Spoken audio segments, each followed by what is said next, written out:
Welcome to the men's workshop. इस channel पे दी जाने वाली एडवाइस, बताए जाने वाले टैक्टिक्स और सिखाई जाने वाली स्ट्रैटेजी सिर्फ और सिर्फ मर्द हजरात के लिए हैं। नंबर 1, मर्दों, अगर तुम्हारे पास महंगी महंगी स्किन केयर प्रोडक्ट्स हैं तो उन्हें फेंक दो और जाओ मार्केट से कोकोनट ऑयल लेके आओ। किसी कॉस्मेटिक स्टोर से मत ले आना और याद रहे कि वो शीशे की बोतल में हो और आज से ही उसे अपने बालों और स्किन पर लगाना शुरू करो। तुम्हारी स्किन तुम्हारे पेट, जिगर और दिल की तरह ही एक ऑर्गन है। क्यों इस पर केमिकल्स लगा रहे हो? सिर्फ और सिर्फ इस पर कोकोनट ऑयल लगाओ। तुम देखोगे कि तुम्हारी स्किन की सारे के सारे मसले खत्म हो जाएंगे। अपनी स्किन बचाओ, अपने पैसे बचाओ। नंबर 2, मैं तुम्हें समझा के थक चुका हूं कि डब्बे वाला जूस मत पियो मत पियो मत पियो, लेकिन तुम में से अक्सर मुझे ये समझा रहे होते हैं कि डब्बे पर तो ये लिखा होता है कि ये फ्रेश मैंगो का जूस है, इसमें नेचुरल शुगर है, इसमें विटामिन सी है और इसकी फ्रेशनेस को मेंटेन रखने के लिए इसमें प्रिजर्वेटिव्स भी ऐड की जाती हैं। तो ये खतरनाक कैसे है?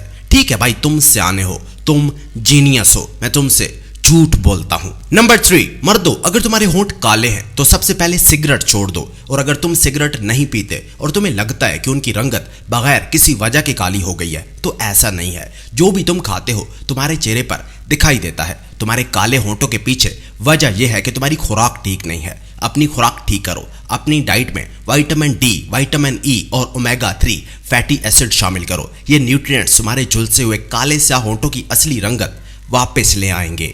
नंबर 4, मर्दों, अपने 2 साल के बच्चे के दांत ब्रश करना बंद करो। उसके दांत बहुत सेंसिटिव हैं, तुम उसे तकलीफ देते हो। क्या तुम्हारी माँ ने तुम्हारे दांत ब्रश किए थे जब तुम 2 साल के थे?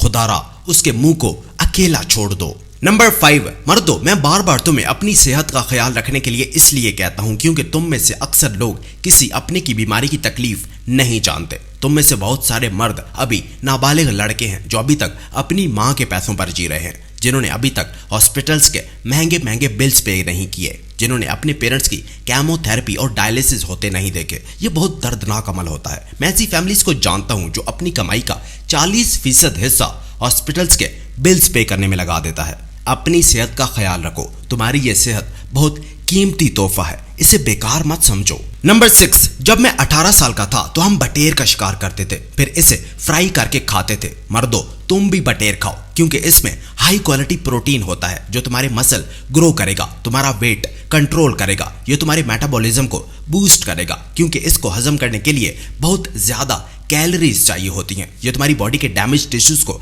रिपेयर करेगा। इसमें विटामिन बी, आयरन और जिंक होता है जो तुम्हारे इम्यून सिस्टम को मजबूत करेगा और तुम्हारी ओवरऑल हेल्थ बेहतर करेगा। नंबर 7, मर्दों, मैं तुम्हें समझा के थक गया हूं कि तुम्हें ओवरवेट नहीं होना चाहिए। इसके लिए तुम जिम जाओ, रनिंग करो, एक्सरसाइज करो, लेकिन तुम नहीं समझते। तुम में से बेशतर मर्द मुझे ये कह रहे होते हैं कि मोटा पेट दौलतमंद आदमी की निशानी है। ठीक है, अगर तुम्हें लगता है कि पेट मोटा करने से दौलत आती है तो फिर मोटे हो जाओ, अपना पेट बड़ा कर लो। नंबर 8, मर्दों, अगर तुम्हारी उम्र 30 साल से कम है तो 2 टाइम खाना खाओ, एक 12 बजे और दूसरा सूरज गुरूब होने से पहले। अगर तुम्हारी उम्र 30 से 35 साल के दरमियान है तो अपना पहला खाना दोपहर 3 बजे और अपना आखिरी खाना शाम 7 बजे तक खत्म कर लो। अगर तुम्हारी उम्र 35 साल से ऊपर है तो शाम 4 बजे से 6 बजे के दरमियान एक टाइम खाना खाओ। जैसे जैसे तुम्हारी उम्र बढ़ती है तुम्हारी मेटाबॉलिक मशीनरी आहिस्ता काम करने लगती है। अपने मेटाबॉलिज्म को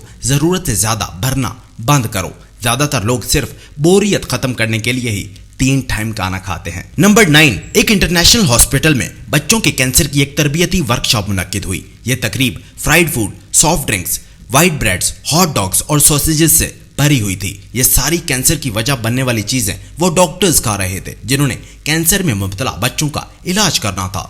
मर्दों, अपनी सेहत इन डॉक्टर्स के हवाले मत करो, इनको तुम्हारी सेहत की कोई परवाह नहीं है। और नंबर 10, मर्दों, अगर तुम्हें एज़मा है तो ये जान लो कि ये 4 किस्म के लोगों को होता है। वो लोग जो सिजेरियन से पैदा होते हैं, वो लोग जो ऐसे एनवायरनमेंट में रहते हैं जहां मिट्टी और जानवर नहीं होते, वो लोग जो बचपन में आर्टिफिशियल दूध पीते हैं, वो लोग जो ज्यादातर इंडोर रहते हैं जिन्हें धूप नहीं लग पाती। तभी तो देहाती लोगों में एज़मा नहीं होता। ये करप्ट मेडिकल सिस्टम तुम्हें ये कहता है कि ये हमेशा रहेगा, लेकिन फिक्र मत करो, इसका इलाज मुमकिन है। इंसानी जिस्म को हमेशा दवाइयों पर रहने के लिए नहीं बनाया गया। तुम बस अपनी खुराक ठीक करो, धूप लगवाओ, एक्सरसाइज करो, देखना आहिस्ता आहिस्ता ये कम होने लगेगा। अपने आप को इस करप्ट मेडिकल सिस्टम का गुलाम मत बनाओ।